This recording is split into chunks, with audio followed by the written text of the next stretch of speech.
morning, good afternoon. So one step over, you've all finished your exam, and I know you're all anxious or excited to know about how you have done your exam, and that is why you're here watching this recall session. So this is the recall session of FMG Jan 2026 biochemistry part. And before we start discussing these MCQs, this is the general perception that I got from students based on the Telegram poll that I conducted. 71% of students have considered FMG Jan 2026 exam as a moderate paper. Right? If you ask me, I would say it is easy based on what I saw in biochemistry, what I saw in medicine, right? But most of your colleagues, those who attended your exam along with you, consider this paper as a moderate paper. So you do stand a chance in getting a good mark, right? If you also consider this paper to be a moderate paper. And then biochemistry part was also moderate. And when I asked about PYQs, they most of them said less than 50%. But I would say based on my experience, previous year topics, most of the MCQs were based on previous year topics. So if you had learned FMG based on previous year topics, there is a very high chance that you will clear this exam. So be assured of the fact that you will clear the exam with the flying colors. And here we are to discuss what are the MCQs that were asked in biochemistry and what are the right answers. Okay. So this is the first question that I'm going to discuss with you. It was an image-based question. A patient presents with photosensitivity, purpura, and blistering skin lesions on sun-exposed areas. So the first finding here is photosensitivity. And then they've given you a classical feature here. This is not a classical feature, a clue, right? Classical clue. It is a defect of conversion of uroporphyrinogen 3 to coproporphyrinogen 3. And we know the enzyme which does this function is uroporphyrinogen decarboxylase. So the right answer here is choice B, uroporphyrinogen decarboxylase. And the defect is called as Porphyria cutanea tarda, which presents with only photosensitivity without any neuropsychiatric manifestations. So the right answer for this question is choice B, uroporphyrinogen decarboxylase defect. Okay. The next one. A child presents with, this is a very good question. I would say it is a case-based MCQ. They have given classical clues here. EC bruising and bleeding. Physical examination reveals multiple ecchymosis and purpuric lesions, which means there is superficial bleeding. And what was also given, heme arthrosis was absent. So there is no deep bleeding, there is superficial bleeding, which means capillary bleeding. In which condition do you see capillary bleeding? Scurvy. So the answer is vitamin C. Okay, the answer is vitamin C, choice A. Okay. The finding that you should take into consideration is heme arthrosis is absent. The next one, this we discussed, right? In the LRR session and in rapid revision session, we discussed vitamin C, we discussed this MCQ. DNA matching used for identification. I said forensic application is with respect to short tandem repeats. Did we learn this? Microsatellite repeats and mini satellite repeats are used for person identification. I said it has got forensic application. So the right answer here is short tandem repeats. Choice A. PT was increased was given in the question. Even in that case, the answer remains the same. It is vitamin C.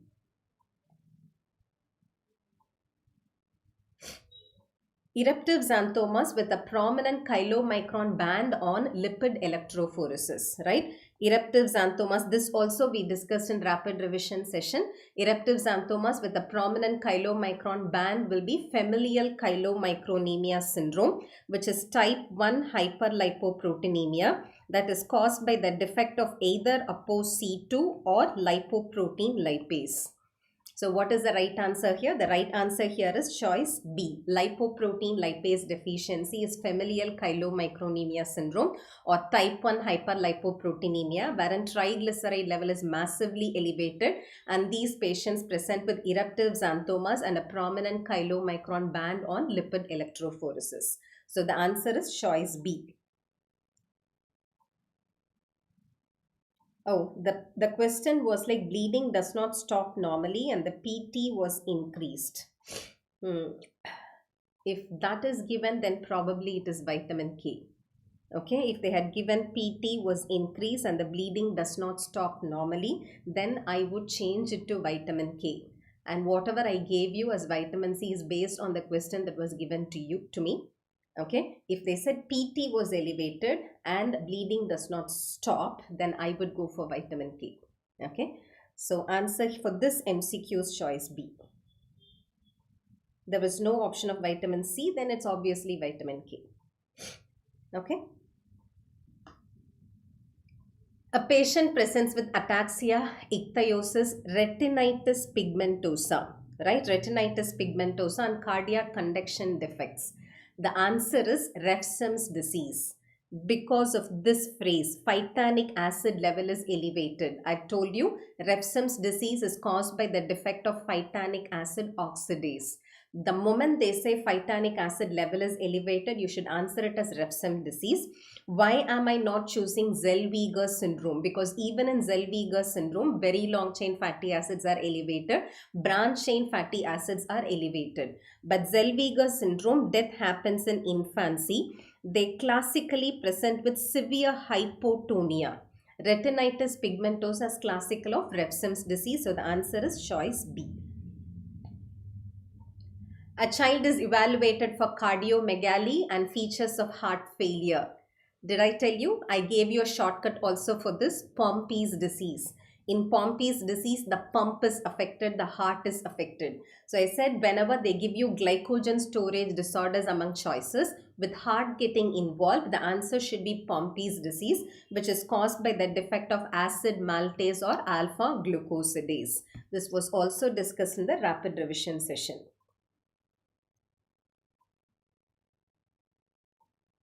Yeah.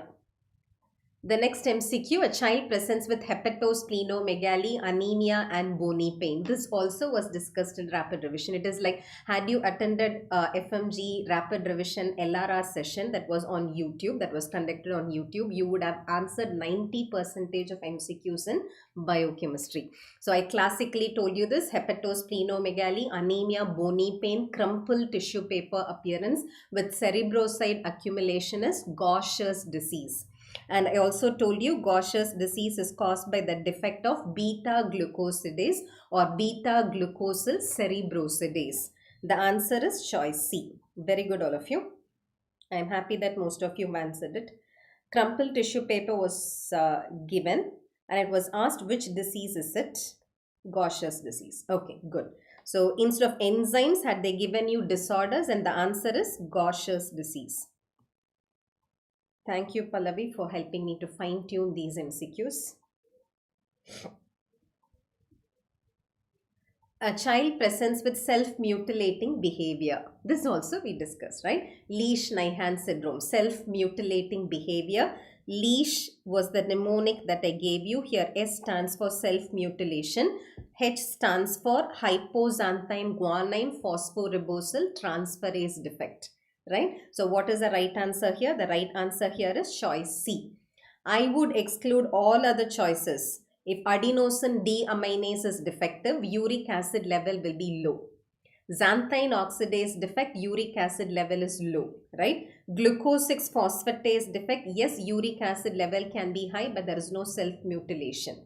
So the answer is choice C, HGPRTase.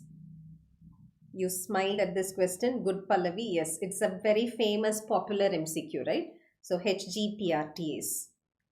And Marfan syndrome. For FMG, a favorite topic. One of the favorite topics is Marfan syndrome. Marfan syndrome is caused by the defect of fibrillin gene, right? So the answer is choice B. All these are one-liners. You'll have to memorize all these facts, okay? So Marfan syndrome is caused by the defect of fibrillin.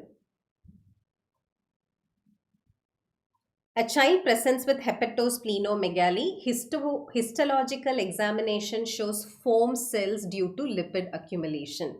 So the characteristic phrase here is foam cell due to lipid accumulation. What is the right answer, all of you? Niemann-Pick disease. right? So the answer would be Niemann-Pick disease, which is characterized by foam cells and hepatosplenomegaly. Of course, I would have anticipated them to have given something about neurological manifestations that is predominant in this condition. That is missing here. Still, I would go for Niemann-Pick disease. Answer is choice B. That is a different question, Pallavi. I also have that MCQ. And this, right? I'm sure 90% of you would have answered it right. A chronic alcoholic who consumes a non-vegetarian diet presents with confusion, gait disturbance, and eye movement abnormalities. So global confusion, ophthalmoplegia, ataxia. What is it? Global confusion, ophthalmoplegia, ataxia. GOVA shortly for Wernicke's encephalopathy. Right, GOVA is the mnemonic for Wernicke's encephalopathy, which is caused by thiamine deficiency. So what is the right answer here? The right answer is choice C. Okay. In LPL question, E2B option meta. Okay. So in that question, even if there was E2, that is type 3. E2 defect. It is type 3 hyperlipoproteinemia. If it was type 3 hyperlipoproteinemia, they would have mentioned broad beta disease. They did not mention broad beta band. They had mentioned prominent chylomicron band with eruptive xanthomas. So the answer should be LPL defect. Okay. So there were two ABG questions. We discussed ABG in LRR session. A patient presents with shortness of breath. What did you all answer this as? Arterial blood gas analysis. Please let me know if there are changes in the numbers that I've given here. Okay. So pH was 7.3. What was that? Okay. pH was 7.3. And what is it? That is acidosis. Because I've told you the normal value is 7.36 to 7.44. So here it is low pH, right? Which means it is acidosis. Alcoholic patient, wala question. It was there, right? Many gave me that question. Okay. So this is acidosis. So this is not respiratory alkalosis, not metabolic alkalosis. After saying that it is acidosis, I'm going to check if it's respiratory acidosis or not. For which I should check PaCO2, arterial partial pressure of carbon dioxide. Here it is low. Can a low PCO2 cause acidosis? Low PCO2 can only cause alkalosis because carbon dioxide is a source of an acid. So low PCO2 is not the reason for the acid-base disturbance in this patient. And that is why I'm checking bicarbonate. Bicarbonate value normally is 24. Here it is low. Can a low bicarbonate explain acidosis? Yes. So what is it? It is metabolic acidosis. Right? What is the right answer here? The right answer is metabolic acidosis. It is not respiratory acidosis because PCO2 is low. Okay. So answer is choice C. Please can you explain an LDL question? Yeah, I will do that. I will do that, Abdullah. So the answer here is metabolic acidosis. The next ABG question. Bicarbonate value is 14, which is low. Carbon dioxide value is 24, which is also low. All of you, hope you all remember bicarbonate normal values 21 to 27 milliequivalent per liter. Here it is low. Carbon dioxide normal level is 36 to 44 millimeters of mercury. That is also low.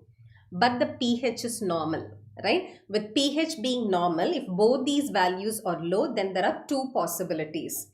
If low bicarbonate is the reason for the disturbance, then that will be called as metabolic acidosis with respiratory compensation. It can be metabolic acidosis with respiratory compensation when PCO2 value will be decreased because the person starts hyperventilating. The other possibility is it can be respiratory alkalosis, right? It can be respiratory alkalosis with metabolic compensation. So we know that there are two possibilities because the pH remains normal.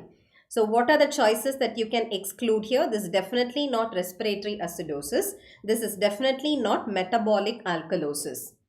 Between the two choices, what am I going to pick up? I am going to pick up metabolic acidosis with compensation because respiratory alkalosis without compensation cannot be right. The pH is normal, right? So without compensation cannot be right. So let's exclude choice B. What am I left with? I'm left with choice C. It is metabolic acidosis. In metabolic acidosis is a compensatory mechanism. The person hyperventilates, causing a decrease in PCO2. So it is metabolic acidosis with compensation. Okay, so answer is choice C. A patient presents with hepatomegaly, right? I think this is what Pallavi had asked. A patient presents with hepatomegaly and joint pain. Investigation suggests abnormal intracellular accumulation of macromolecules such as lipids and glycoconjugates. Which cellular organelle is primarily responsible for this accumulation? I'm going to give you the answer first and then I'm going to tell you why. The right answer here is lysosome. Right, the right answer here is lysosome, but some of the students asked me why not it be Golgi apparatus, because Golgi apparatus is related to glycolipid synthesis, glycoprotein synthesis. The answer is lysosome still, because if it's a Golgi complex defect, there will be low levels of glycolipids, there will be low levels of glycoconjugates. Golgi apparatus synthesizes both. Only when it's a lysosomal disorder, lysosomes are supposed to degrade glycolipids and glycoconjugates and they accumulate. So the right answer here is choice B, lysosome. Okay. So these are the MCQs that were asked in FMG Jan 2026. And because one of you asked me to show and explain about LDL defect, let me show that again. Eruptive xanthomas with a prominent chylomicron band on lipid electrophoresis are most commonly seen due to. The answer is choice B, lipoprotein lipase deficiency. Because the question is classical of familial chylomicronemia syndrome, because only in that case chylomicron band will be elevated. Only in that condition eruptive xanthomas are seen. And this familial chylomicronemia syndrome is either because of a defect of ApoC2 or lipoprotein lipase, because these two proteins are involved in the clearance of chylomicron from the circulation. So whenever there is a defect of any of these two proteins, chylomicron accumulates, causing eruptive xanthomas and prominent chylomicron band. Do you all understand this? The answer is choice B. In this question, it's mentioned he is eating well high fatty diet. Even in that case, right? So fatty diet, chylomicron level will be elevated, right? Because chylomicron is a result of exogenous dietary triacylglycerol. There is a genetic defect that is accompanied by the person taking fatty diet. So chylomicron level is massively elevated. So the answer still remains B. Even if there is E2 deficiency, it is still lipoprotein lipase defect, because if it was E2 defect, they would have mentioned broad beta band. They did not mention broad beta band, they mentioned prominent chylomicron band, right? So the answer is choice B. Okay, yes. So I hope you enjoyed this session. So be happy, be relaxed, you are done. You have done your role, right? The rest, the superpower takes care of. For now, be relaxed, focus on something which gives you more happiness other than studies. Yeah, so best of luck. Thank you. Ammonia was increased, glutamate was increased, rest was normal. If that was one other question, then the answer would be type 1 hyperammonemia. Pallavi is saying there was one question which said about elevation of ammonia, elevation of glutamate, everything else is normal. Then it is type 1 hyperammonemia caused by the defect of carbamyl phosphate synthetase 1. Was that in the choice? Okay. And then I think there was one more question on cystic fibrosis. Which channel was affected? The answer is chloride channel, right? Cystic fibrosis, chloride channel is affected. So we have discussed all MCQs. See you soon.